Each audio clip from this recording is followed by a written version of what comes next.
मित्रों, हमारे YouTube channel में आप सभी लोगों का स्वागत है। आइए आज हम गणित के विषय में पढ़ेंगे। आइए देखते हैं गणित में क्या छोड़ना है और क्या पढ़ना है। सबसे पहले ये जरूरी है जानना। तो अब जो आपका नया नियम सरकार द्वारा आया है उसमें आपको सिलेबस में क्या क्या है, कैसे इसमें आपको गेन करना है, आइए देखते हैं। क्लास 10 गणित 2023 का पेपर जो है इसमें कैसे आपका आएगा इसके बारे में आपको बताया जा रहा है। गणित के बारे में आपको बताया जा रहा है कि इसका पेपर कैसे आएगा पेपर 10th 2023 का पेपर। ठीक है, सरल या कठिन, कैसे क्वेश्चन रहेंगे, आसान रहेंगे या कठिन रहेंगे, उसके बारे में आपको बताया जाएगा। जो क्लास 10th का पेपर आपका मैथ का होगा, गणित का होगा, इसके लिए जो समय निर्धारित है 3 घंटे 15 मिनट है। तो 3 घंटे 15 मिनट में आपको ये पेपर कर दे देना है। अब इसमें 15 मिनट जो दिया गया है, ये 15 मिनट आपको, पहला 15 मिनट आपको पेपर पढ़ने का दिया जाएगा। 15 मिनट में आप पेपर पढ़ेंगे, उसके बाद क्वेश्चन स्टार्ट करेंगे, जिसका टोटल पूर्णांक 70 नंबर का है।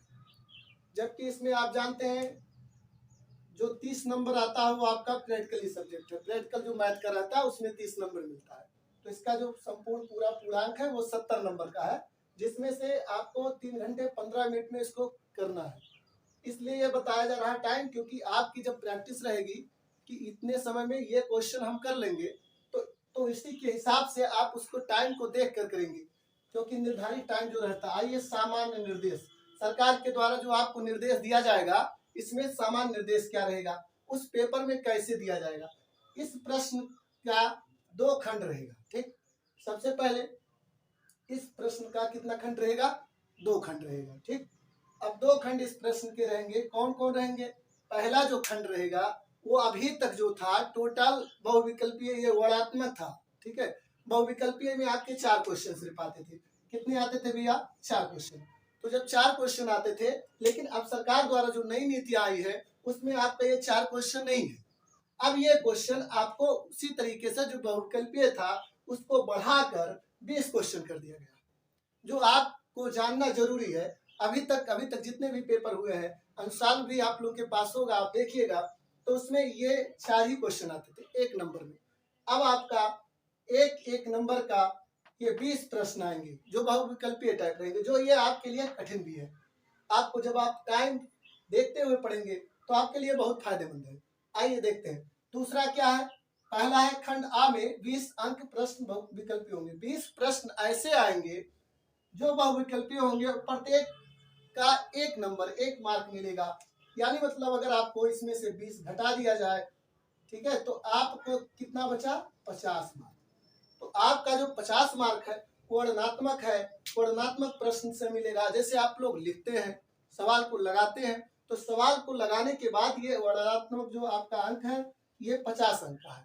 तो बहुविकल्पीय अभी तक ऐसा नहीं हुआ है, पहली बार होने जा रहा है यूपी बोर्ड में, इसलिए आप लोग इस पे विशेष ध्यान दीजिए।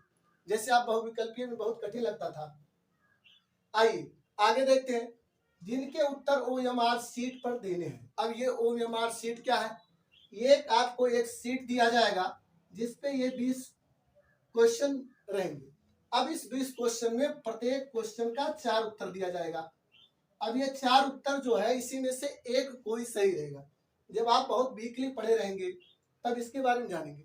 आइए अब इसको कैसे करना है। 4 में से जो एक सही रहेगा उसी को हमको गोला करना है। अब ये किससे चेक होगा? ये डायरेक्टली कंप्यूटर से चेक होगा, क्योंकि अभी तक क्या था, ये 70 जो नंबर है ये टीचर ही चेक करता था।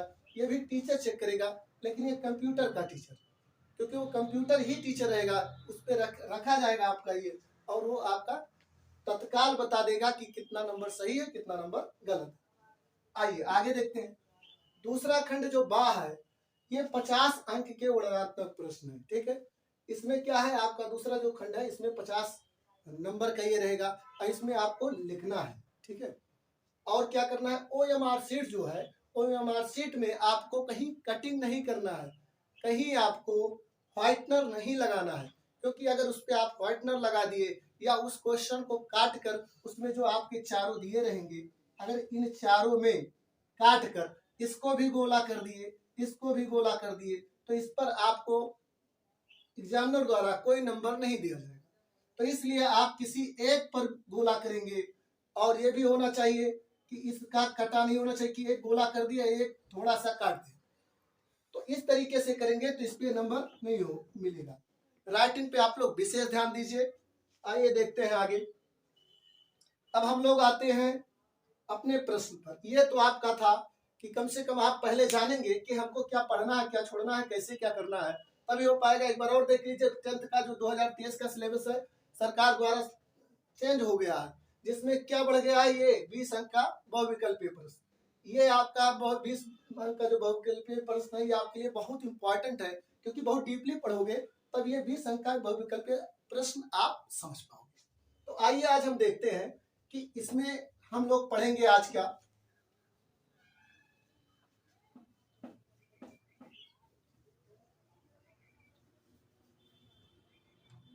देखिए, आज जो हमें स्टार्ट करना है वो है निर्देशांक ज्यामिति। तो सभी बच्चे अपना पेन, अपना रफ और बुक के साथ, क्योंकि आप जानते हैं मैथ में बिना बुक से तो आप सवाल लगा नहीं पाएंगे। तो बुक जब तक उपलब्ध नहीं रहेगा तब तक आपका सवाल लगेगा नहीं। तो सबसे पहले आप अपना बुक ले लीजिए, आप एक अपना रफ ले लीजिए और रफ के साथ एक पेन ले लीजिए। तो आइए हम लोग देखते हैं। तो आइए इसमें देखते हैं कि निर्देशांक ज्यामिति आखिर होती क्या है। आप लोग क्लास 9th में आपको बहुत थोड़ा था। तो आइए देखते हैं निर्देशांक ज्यामिति।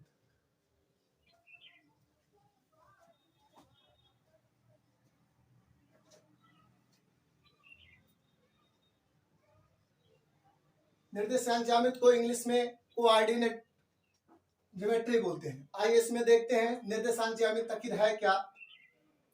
निर्देशांक ज्यामिति आप लोग कक्षा 9th में जो बच्चे नहीं पढ़े हैं उनके लिए यहाँ बताया जा रहा है, वो लोग देखें। जैसे हम जानते हैं कि कोई भी आपका कोई भी ये जो अक्ष था आप जो पढ़े हैं क्लास 9th में, वो संख्या रेखा के बारे में पढ़े कि संख्या रेखा पे कैसे अंक अर्जित किए जाते हैं, उसके बारे में आप पढ़े। अभी आप देखेंगे तो आपको पता चलेगा। तो इसको हम कहते हैं यक्ष अक्ष। ये जो होता है ये क्षैतिज रेखाएं होती है। कौन रेखाएं होती हैं? क्षैतिज रेखाएं। तो ये क्षैतिज रेखाएं जो है ये आपकी क्षैतिज रेखाएं, इसको यक्ष अक्ष बोला जाता है। ये आपका मूल बिंदु है। मूल बिंदु जहां से हम कहीं चलना स्टार्ट करते हैं वो आपका मूल बिंदु होता है, जहां से हम स्टार्ट करते हैं। ठीक है, तो ये आपका इधर जितनी भी आएंगी अंक वो आपका प्लस में आएगा, और इधर जो आएगा वो आपका माइनस में आएगा। अब इस पे ये तो यक्ष अक्ष हो गया। अब कोई अगर हमें ऊपर जाना हो तो एक रेखा हमें ऊर्ध्वाधर मिलती है, जिसको हम इसको वाई और इसको वाई डैश बोलते हैं। कक्षा 10 में आपका ऐसे था, ग्राफ बनाना था। ठीक है, तो आइए इसमें देखते हैं। अब इसका जो है इसमें आपका ये प्लस रहता है ऊपर, और नीचे जो होता है वो माइनस होता है। ठीक है, आइए देखते हैं। ये चतुर्थांश, इधर से हम क्लॉक ऐसे चलता है, ये एंटी क्लॉकवाइज है। तो इसमें देखिए ये जितने हैं ये प्लस में है, ये जितने हैं ये माइनस में है। तो हमेशा जो है, जैसे हमने लिया पी किसी चीज को कि दो हमने ले लिया ए का मान, तो ए का मान कोई भी हुआ, जैसे 4 का मान 5 है। ठीक है, तो 4 का मान अगर 5 है तो इसका मतलब हो गया ये जो पहला वाला अंक है इसको यक्ष कहेंगे, और ये जो दूसरा वाला अंक है इसको वाई कहेंगे। तो ये वाई आपका हो गया और ये क्या हो गया, यक्ष हो गया। तो हम इसमें देखेंगे कि ये आपका जो अर्जित किया है तो इधर जो आएगा ये प्लस में है, तो यक्ष प्लस में रहता है, और इधर वाई जो है ये भी किस में रहता है, प्लस में रहता है। ये कक्षा 9 का आप बता रहे हैं, क्योंकि कुछ बच्चे हमारे पास ऐसे हैं, कुछ बच्चे इसी में ऐसा वीडियो देख रहे होंगे जो कक्षा 9 में उनको सही से नहीं पढ़ाया गया। उनके साथ कोई खिलवाड़ ना हो, वो भी समझे, जीरो से समझे। शून्य से शिखर तक ले जाने का काम हमारा है। आपका काम है कि आप जो एक बार पढ़ें उसको रिवीजन करते रहिए, क्योंकि इसलिए रिवीजन करते रहिए कि आपकी प्रैक्टिस रहेगी और आपको 3 घंटे 15 मिनट में पूरा पेपर करके देना है। तो इसलिए हम लोग को बचाना। आइए इसमें देखते हैं। अब जैसे आपका कहीं दिया है बी का मान, ए का मान आपका दिया, जैसे बी का मान दे दिया आपका 2,3, तो 2,3 दे दिया है। तो हम इसमें ढूंढेंगे कि दो माने ये x का है मान और ये क्या है y का मान। तो ये x का मान है और ये y का मान है, तो x वाले पे x वाली लाइन पे हम जाएंगे। तो x वाली लाइन पे हम जब गए तो 2 यहाँ है, चलिए ठीक है। और 3 किस पे है y पर, तो 3 कहाँ है यहाँ है। तो इन दोनों के जो निर्देशांक हो गए वो हो गए 2, इस तरीके से कोई भी ले सकते हैं। जैसे a का मान है 4, तो ये x है, तो ये पे हम चले गए 4 x के मान पे, और y का मान है 5, तो इस पे चले गए हम 5। तो ये तो हमारा हो गया। आइए, ये कक्षा 9 में था, ठीक है। ये चीजें आप सिर्फ कक्षा 9 में आपका ग्राफ था, और ग्राफ था तो ग्राफ के बारे में हमने बताया। अब आइए कक्षा 10 के बारे में हम चलते हैं। निर्देशांक ज्यामिति में जो छूटा है वो 10 में पढ़ेंगे, ठीक है।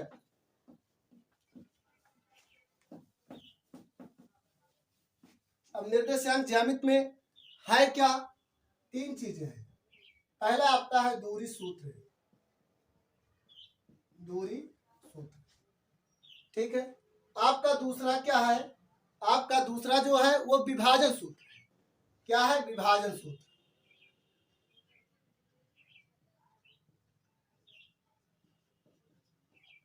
आपका जो तीसरा है वो त्रिभुज का क्षेत्रफल है, ठीक है। जो तीसरा है वो है आपका त्रिभुज का क्षेत्रफल। तो आप इन तीनों के बारे में आपको बताया गया। इस निर्देशांक ज्यामिति में बहुत छोटा सा चैप्टर, बहुत बड़ा भी नहीं है और बहुत कठिन भी नहीं है। बस आप लोगों को एक बार ध्यान से देखना, ये चैनल आप देख लीजिए, इसमें आपको पता चलेगा कि हाँ ऐसे बताया जाता है। इसमें देखिए त्रिभुज का जो क्षेत्रफल है, अभी हमको सबसे पहले पढ़ना है दूरी सूत्र। सबसे पहले इसमें 3 चीजें हैं, क्या क्या है, दूरी सूत्र है, दूसरा हमको उसमें क्या पढ़ना है, विभाजन सूत्र, तीसरा इसी में क्या है, त्रिभुज का क्षेत्रफल। अब तीनों में हम सबसे पहले पढ़ेंगे दूरी सूत्र। सबसे पहले क्या पढ़ेंगे, दूरी सूत्र। दूरी सूत्र में हम जानते हैं दूरी, दूरी का अर्थ क्या है, किसी चीज के बीच की दूरी, डिस्टेंस को हम दूरी कहते हैं, ठीक है। जैसे हमने माना कि कोई एक रेखा यहाँ है, यहाँ कोई एक बिंदु है P और यहाँ कोई बिंदु है Q।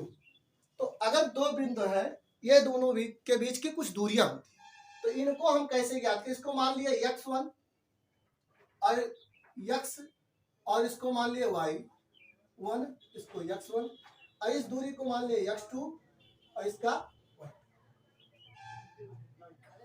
ये आपका हो गया। तो हम इसको लिख सकते हैं PQ equal to under root x2 minus x1 का स्क्वायर और प्लस y2 माइनस y1 का स्क्वायर, ठीक है। इसको हम तो आप लोग इसको रट के भी कर सकते हैं, लेकिन नहीं, आप लोग को रटना नहीं है। देखिए ध्यान से, जैसे ये यहां से यहां तक की दूरी, तो इसको x1 y1 मान लिए और इसको मान लिए x2 y2, ठीक।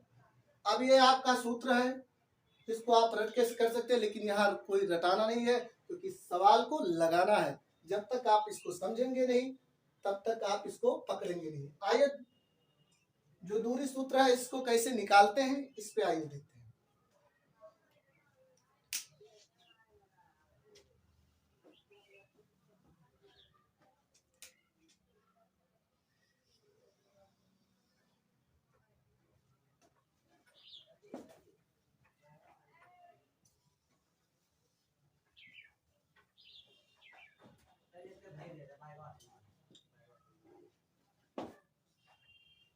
देखिए मूल बिंदु माने ये हुआ आपका, जहां से आप कोई कहीं नहीं जाता है उसी को मूल बिंदु कहते हैं। आइए देखते हैं इसमें दूरी सूत्र कैसे निकाला जाता है। बहुत आसान तरीका है, बहुत कठिन नहीं है, ठीक है।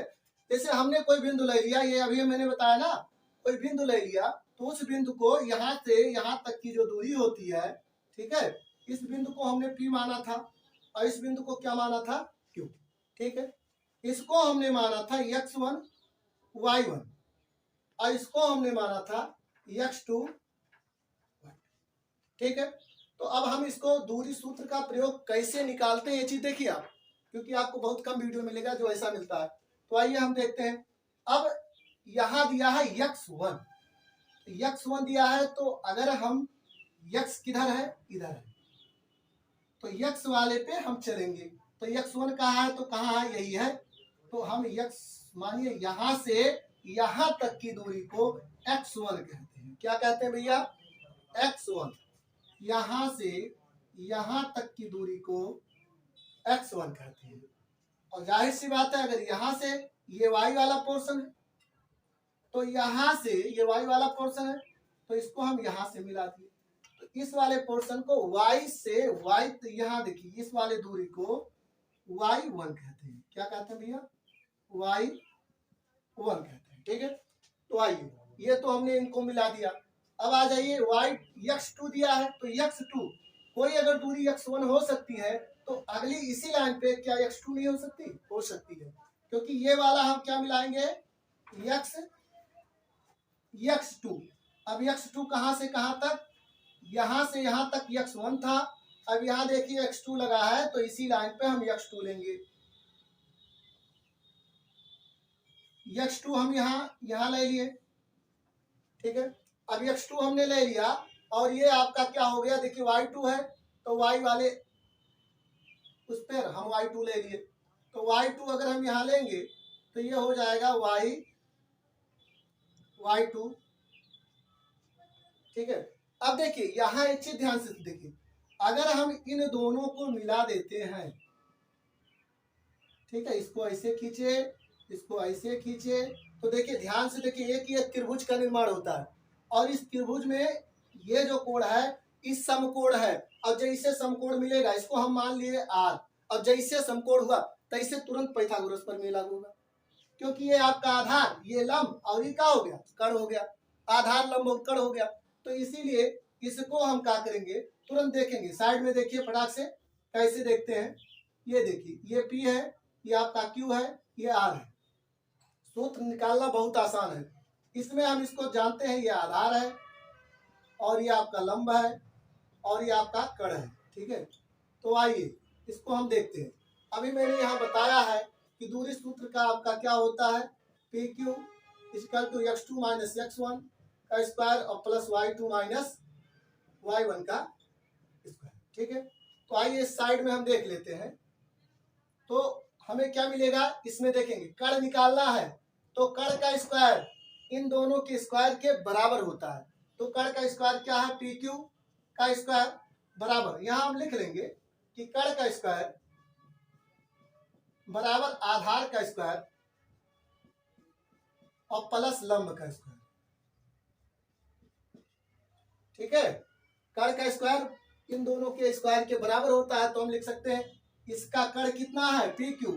कर्ण कितना है, PQ, हम लिखेंगे PQ का स्क्वायर। अब इसका आधार कितना है, PR, कितना है, PR का स्क्वायर, और प्लस ये कितना है, QR, तो हम इसको लिखेंगे QR का स्क्वायर।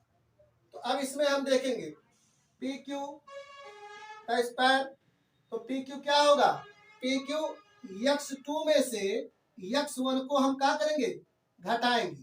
भाई यही इतना तो निकालना हमको, तो जब हम x2 में से x1 घटा देंगे, जैसे इतना पूरा x2 है और इतना हम घटा दिए, तो इतने तो बचेगा, तो हम इसमें से इसको जब घटा देंगे तो हमको ये मान मिल जाएगा।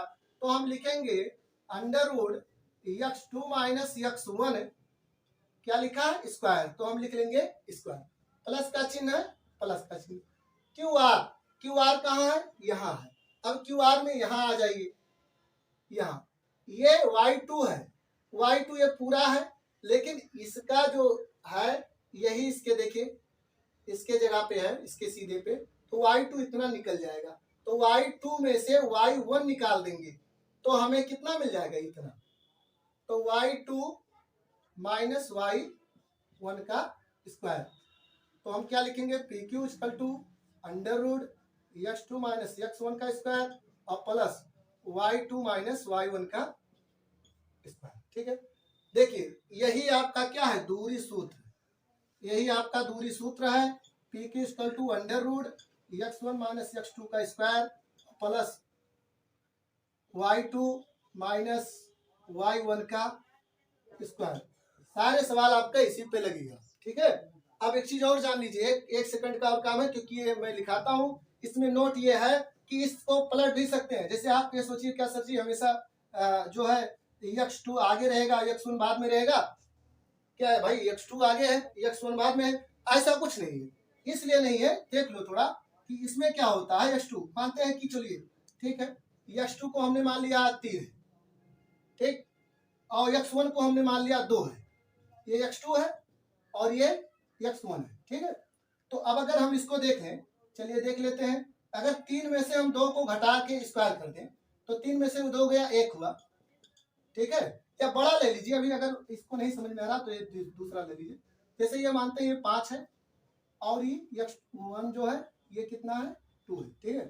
तो इस 5 में से 2 जाएगा, 5 में से 2 गया, बचा कितना आपका 3 का स्क्वायर। 3 का स्क्वायर क्या होता है, 3 त्रिक का 9 होता है। अगर चलिए ठीक है, अब x1 में से x2 घटा सकते हैं कि नहीं? तो घटा सकते हैं। कैसे?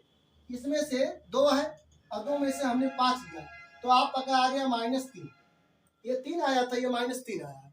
तो हम इसमें क्या कर सकते हैं, -3 वाला जो पार्ट है इसका स्क्वायर होता है। तो स्क्वायर जैसे -3 और गुणे -3, minus minus plus, minus minus plus, तो 3 त्रिक का 9, तो भी कितना आएगा, उतना ही आएगा। यानी मतलब ये जो सूत्र हमारा है दोनों तरीके से हम लगा सकते हैं। इस अगले वीडियो में आपको बताया जाएगा कि जो है, और इसके बारे में और बताया जाएगा, क्योंकि हमारे पास बहुत कम समय है और हम लोग चाहते हैं कि आपको ज्यादा से ज्यादा दिया जाए। आपका चैप्टर सीरियल वाइज से चलेगा। आप लोग इसको कभी भी कहीं भी पा सकते हैं हमारे चैनल पर जाकर। तो आइए देखते हैं इस पर कुछ आधारित प्रश्न। तो कैसे, पहला प्रश्न, ये तो सूत्र का प्रयोग करके पहला प्रश्न हम देखेंगे।